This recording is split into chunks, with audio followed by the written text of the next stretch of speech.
Ay mga kapuso, ako po si Luis Ontiveros at gaganap po ako bilang si Michael, asawa ni Maribel, nagaganapan ni Ashley Rivera or also known as Petra Mahalimuyak.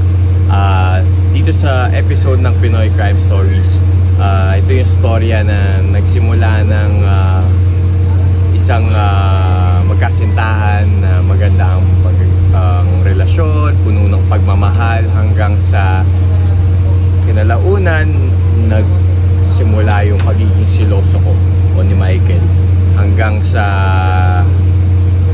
kakaiba na yung pinanggagalingan ng kanyang selos, umabot na sa pagiging abusado sa pananalita at hanggang sa umabot na sa pananakit, physical na pananakit sa kanyang asawa hanggang sa mahantong na sa kamatayan sa kamay ni Michael si Maribel.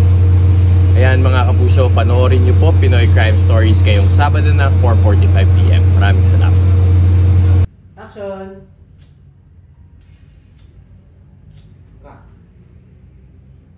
Ashley!